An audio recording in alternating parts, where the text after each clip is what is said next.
O governo prevê um impacto fiscal de 8 bilhões 100 milhões de reais nos próximos 3 anos e o motivo se deve ao projeto de lei complementar que atualiza as regras do teto dos MEIs, que pode ser aprovado pelo Congresso Nacional. E é sobre esse assunto que a gente conversa agora com Felipe Salto, economista-chefe da Warren Investimentos. Salto, seja muito bem-vindo, é um prazer ter você aqui. Obrigado, Vitor. Prazer é meu. Salto, eu queria começar perguntando sobre essa estimativa de 8,1 bilhões de reais em renúncia em 3 anos com esse novo teto dos MEIs. Eu queria entender se, nas suas contas, esse número está subfaturado, está subdimensionado, ou ele estaria em linha exatamente com o impacto fiscal previsto e, evidentemente, se isso já está contido, claro. A gente sabe dessa limitação do ponto de vista discricionário que o governo já tem, né, um orçamento bastante pressionado. Queria entender exatamente os riscos, principalmente para a consolidação do projeto de lei de diretrizes orçamentárias, né, já que o governo já trabalha exatamente nesse documento para balizar todo o orçamento do ano que vem. Vitor, esse valor está bem precificado, a meu ver, e ele é alto, né? Nós estamos numa situação fiscal de déficit público.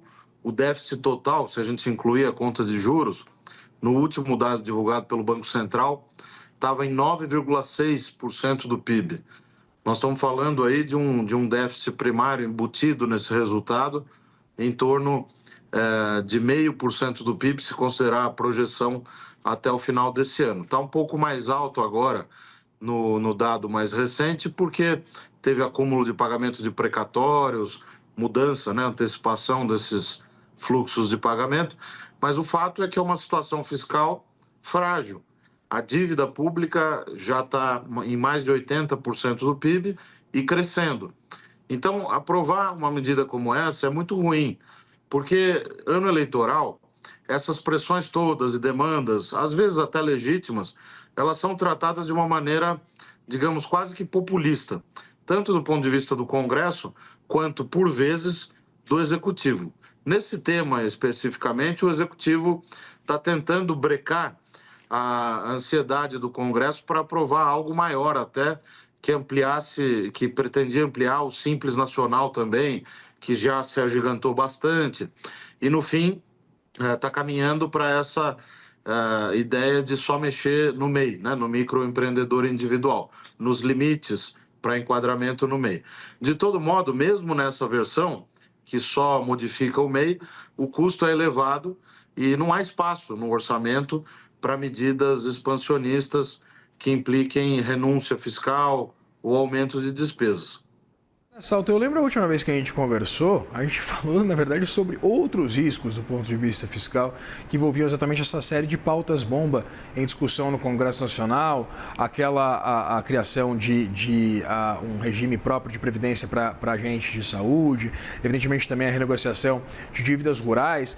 Você mensurou à época uma perspectiva negativa de 111 bilhões de reais, se eu não estou enganado, no período de 10 anos, e eu queria entender exatamente que tipo de diagnóstico a gente pode fazer, principalmente se a gente parar para pensar a curto, médio e longo prazo, sobre esse cenário fiscal. A gente está caminhando numa direção completamente oposta à necessidade, por exemplo, de feitura de uma agenda de um ajuste robusto. Eu queria entender quando é que essa bomba vai estourar.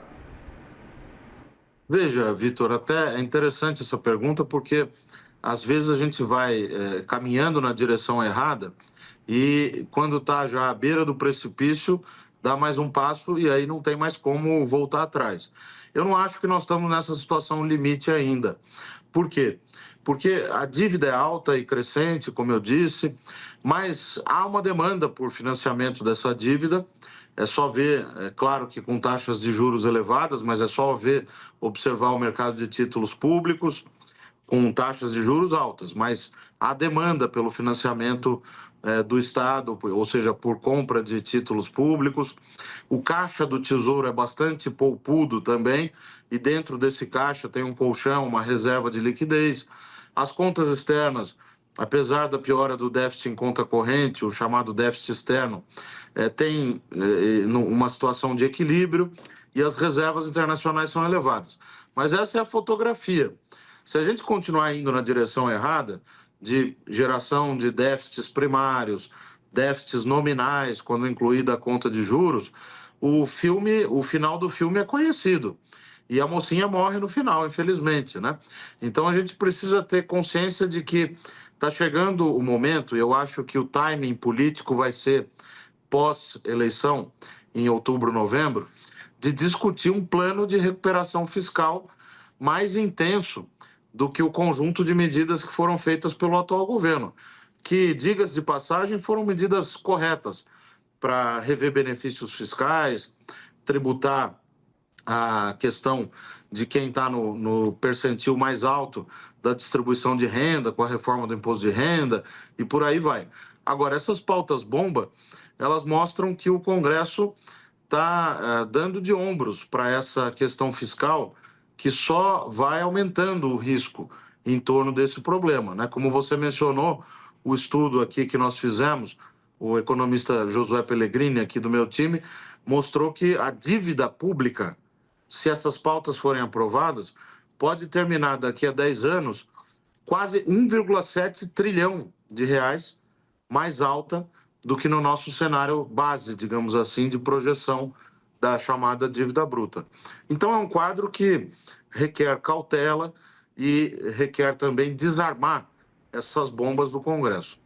Salto, voltando a falar especificamente sobre o projeto dos MEI, que eleva o teto dos MEIs, eu queria entender, a gente está discutindo muito pouco o impacto disso na Previdência. Eu queria entender se a gente já consegue mensurar também, dadas essas particularidades, né, de pagamento de cerca de 5% só do INSS, eu queria entender se a gente pode acompanhar algum tipo de impacto também para o INSS e, evidentemente, voltar a discutir de uma forma um pouco mais robusta uma nova reforma, por exemplo. Veja, esse tema do MEI, eu entendo que a gente deveria discutir justamente nessa ótica que você está propondo, que é do ponto de vista do mercado de trabalho. Nós estamos com uma demografia muito diferente do que era 10 anos atrás e muito mais ainda do que era 20 anos atrás. Então, a contribuição para a Previdência vai ser cada vez mais justa, cada vez menor. E isso vai levar a uma piora do déficit previdenciário, porque as despesas também vão aumentar, dado que, graças ao avanço do SUS e às políticas públicas que nós fizemos, aos trancos e barrancos, o país está envelhecendo. Então, é preciso discutir um modelo de contribuição para a Previdência e de mercado de trabalho, lembrando também das outras temáticas que afetam essa questão, como, por exemplo, a incorporação de novas tecnologias, a inteligência artificial e tudo mais, e ter presente que se a gente transformar todo mundo em PJ, a Previdência não vai aguentar. Então, tem que haver uma discussão do modelo de financiamento da Previdência, a pública e a privada. Eu estava me referindo agora à do INSS, a Previdência dos trabalhadores do setor privado, mas essa história de simplificação tributária e a boa intenção inicial do Simples Nacional, que depois se desdobra no MEI, etc., ela tem que ter limitações. Quer dizer, por que não, então, colocar todo mundo no regime do Simples ou do MEI? Porque o país quebraria, não teria condições de fazer isso. Então, as discussões de políticas públicas estão muito superficiais. O governo precisa dar mais atenção, e o Congresso também, à avaliação das propostas que são colocadas, ao monitoramento dos programas. Isso inclui as renúncias fiscais, inclui os gastos públicos, todo tipo de medida que onera o erário público, né? Salto, é muito relevante você trazer esse aspecto, principalmente sobre o mercado de trabalho. A gente tem, nos últimos 9 anos, na verdade, né, desde a aprovação da reforma trabalhista, uma série de mudanças do ponto de vista dos ditames de contratação, uma discussão agora em voga sobre o fim da escala 6x1 e agora também sobre esse teto dos MEI. E eu queria entender, Salto, o que a gente poderia, de fato, agora elencar como uma discussão mais construtiva, principalmente parando para pensar nessas mudanças no mercado de trabalho e efetivamente também sobre uma taxa de desemprego que está girando em torno de 6%, baixíssima. Só que a gente vê exatamente uma dificuldade muito grande, às vezes, das próprias companhias, das próprias empresas, em encontrar mão de obra e trabalhadores. Eu queria entender exatamente onde é que essa equação ela se perde no meio do caminho. Veja, eu entendo que o mercado de trabalho, de fato, como você colocou, está bastante aquecido, mas esse dado da taxa de desemprego, em torno aí de 5,5%, ela esconde uma precariedade, né? Porque nós tivemos, e eu sou favorável a isso que eu vou dizer agora, programas sociais como Bolsa Família e outros, que se expandiram bastante, né? Mas nós não tivemos uma política de treinamento, de, por exemplo, modernizar o seguro-desemprego, de envolver as empresas nessa oferta de treinamento para os seus funcionários, também o fortalecimento do ensino técnico.